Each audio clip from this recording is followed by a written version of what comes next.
Hey guys, so today I want to talk a bit about strumming and how it works. So a lot of people, when they're learning strumming, they'll learn specific strumming patterns, and while I think that's a good way to get your foot in the door and kind of get your head around it a little bit, ultimately you want to ditch that as soon as possible, and you want to be able to just hear these things and pick them up by ear. Now I say that because this is how I learned it, but also it's the way I teach it, and it seems to work for a lot of people. So this video isn't going to be me giving you specific strumming patterns, it's going to be me explaining how they work and then showing you a way to practice it. So in order to understand strumming patterns, we really have to understand how music is counted. So in most music you're listening to, and most Western music, especially pop music, it's going to be in what's called a 4/4 time signature. Okay? So 1, 2, 3, 4. So what this means is that when you're listening to a song, you'll notice when you're counting along, it normally falls into the metric of 1, 2, 3, 4. 1, 2, 3, 4. It kind of locks into that grid, right? So here, these are called downbeats, by the way. Our beats 1, 2, 3, and 4.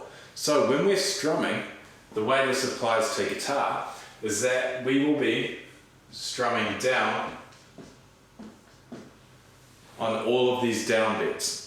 Right, so if the rhythm for a strum was 1, 2, 3, 4, I would go like this. Okay, just playing an E minor chord. 1, 2, 3, 4.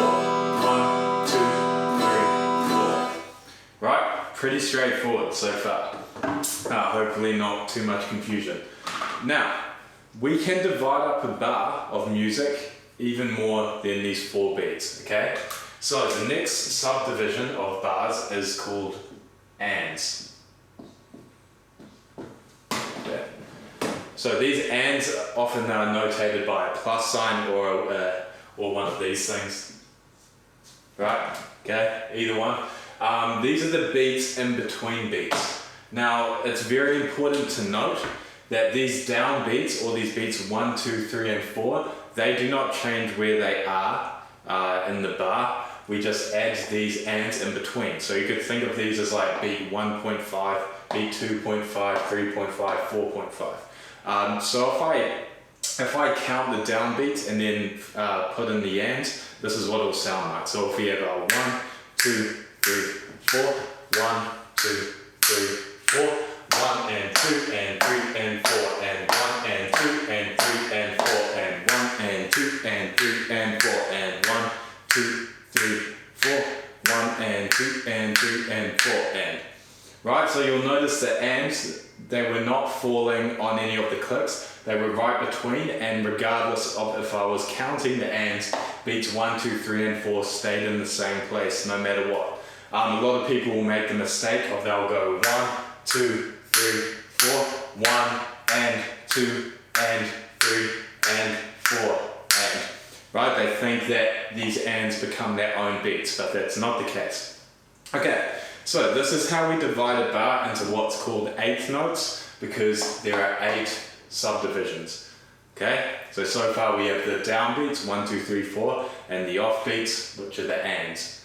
Okay, now the way this relates to guitar is, if you think about it, when we're strumming down on our downbeats, in order to be able to strum down again, we have to bring our hand back up. So our hand naturally comes back up on these and beats.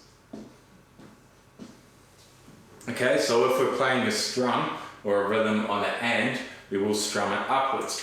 Okay, so if I apply this to an E minor chord, so if I just play downbeats, it'll be 1, 2, 3, 4, 1 and 2 and 3 and 4 and 1, 2, going back and forth, 4, 1 and 2 and 3 and 4. Right?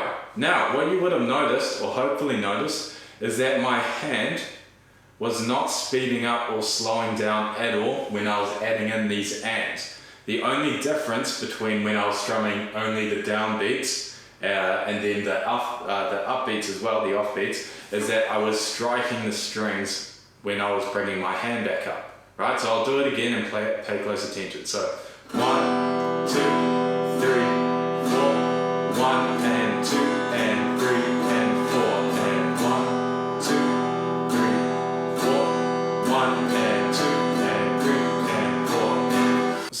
is how we would fill up every beat in a bar of music with strums. Now, we're not always going to be strumming on every beat like that, right? So what we're doing when we're figuring out strumming patterns is we're learning which beats to not play on or to miss the strings on. Okay, so our hand will be moving the same speed, but sometimes we will miss out beats. So for example, if I get rid of this, so the and of 1 and the and of 2, and I'll get rid of the and of 3 as well. Okay, so this would be 1, 2, 3, and 4. So the way I would strum that is 1, 2, 3, and 4. 1, 2, 3, and 4. Right, again, hand was just moving at that same speed. Now, if I want to add in a strum, okay, maybe I could add in an and between beat 2 and 3, which would be an up strum. Alright, that'll sound like this. So we got 1, 2, and 3, and 4. 1, 2, and 3, and 4. Right? Okay. Now, if I get rid of these ands, the next thing that tends to throw people off a bit is when we don't play on downbeats, which you will do sometimes. Okay? So I'm going to put this beat 3 in brackets. Okay, now what we're going to do here, be careful with this because a lot of people will mess this up. So we're going to still go through the strumming motion on beat 3, but we're going to totally miss the strings. Okay, so it will sound like this. 1, 2, 3, 4. 1, 2, 3, 4. 1, 2, 3, 4. Right, so I'm missing the strum on beat 3. Now you might be wondering what's the point of even doing that? If you start pausing the strumming hand like this, 1, 2, 3,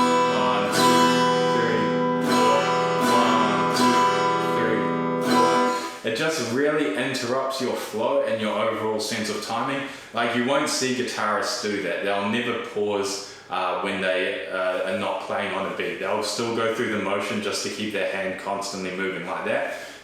Keeps better time. So let's try this again, but now we'll miss out beats. We'll miss out beat 2. Okay, so this will sound like, so we have 1, 2, 3, 4. 1, 2, 3, 4. 1, 2, 3, 4. 1, 2, 3, 4. Right, making sense? Now the next thing to do is miss some of these down beats in combination with some of the ands, and this is where it starts to get a little bit tricky. So let's say we have a strum on beat 1, beat 2, then we do an up strum on the and of 2, but then we miss 3 and strum up again on the and of 3. Okay, so this will sound like this. So we have 1, 2, and 3, and 4. 1, 2, and miss, and 4. 1, 2, and miss, and 4. 1, 2, and miss, and 4. Right, so that's a combination of ands and missing a strum on a downbeat. We'll do one more example of that. So let's say we play now on beat 3, but we will not play on beat 2. And we'll actually just try that on the time. So we'll go 1, 2, and 3, 4.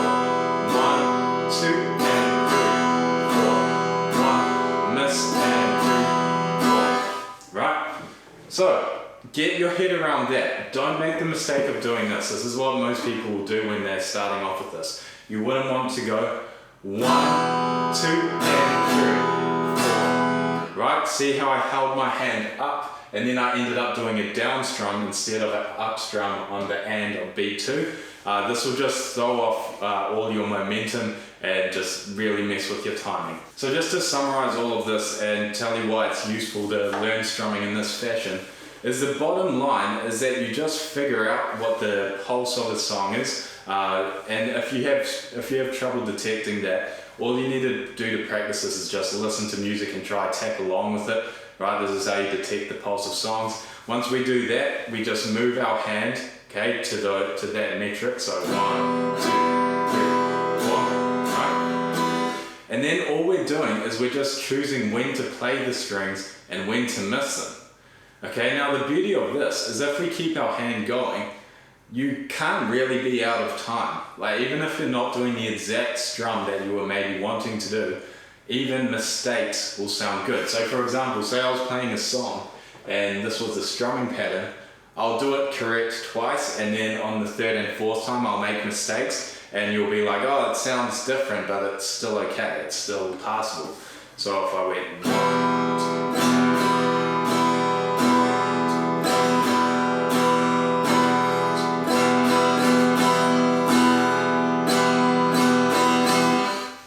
those last 2 times I played that strumming pattern, I made mistakes on purpose, of course, but it still was musical and in time because I kept my hand going to that musical metric or the pulse of the song.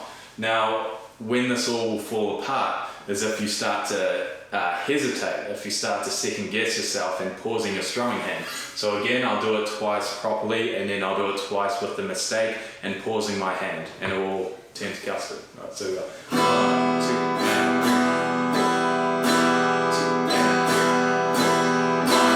3, 4, 1, 2, and 3. Right, it's one of those things, once you know how to do it, it's hard to do it wrong, so it seemed a bit fake, but the idea is as soon as you start pausing that strumming hand, things will start to fall out of time and out of the pulse of the song. Okay, so what I want you to get out of this is I want you to practice first of all just on an E minor chord and just pick a tempo, pick a speed, it can be slow. And just choose to play the strings or miss them whenever you feel like it. Miss down strums.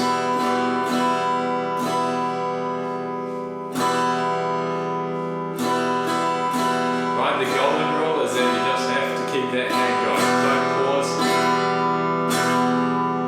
Like this, it all goes out of time. Right? Just improvise. You can miss strums. Look, I'm missing like 4 in a row. Golden rule is just keep that hand going.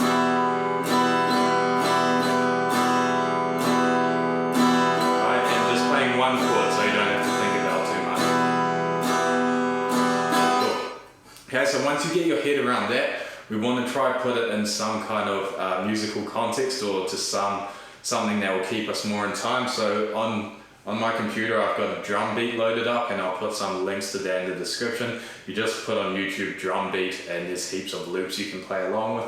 So this one, if it will play, there we go. So first I have to listen and try to identify the pulse. I'll just turn it up a bit. So I can hear 2, 3, 4, 1, 2, 3, 4. So now I've got the pulse, I'm just going to play an E minor chord again. A very sad sounding song. I'm just going to strum along with it. Right, first just doing 1, 2, 3, 4, all the downbeats. Then maybe I'll add some up strums. 1 and 2, 3 and 4. Miss some down strums.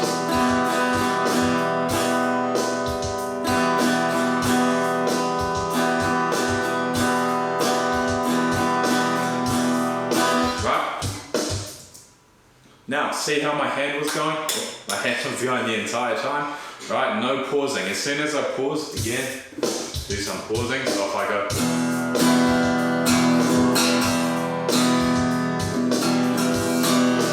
right, it just feels weird. Just feels weird and it'll throw off the timing. Now, what you're doing when you'll be practicing this is you will also be developing just an overall sense of rhythm and how strumming patterns sounds and what it sounds like to strum on certain beats. So to summarize, we have 4 beats in the bar, 1, 2, 3, 4, and on all of those down beats we play down strums, and then if we play in between them on what was called the ands, we strum up, right? So first you want to get used to just keeping that hand moving and playing on those different beats, and then what you want to do is put on a drum beat and then try to play along with that, okay? Just keeping that hand going, keeping the timing going, and just choosing when to strike the strings and when to miss them, okay? No pausing. Cool.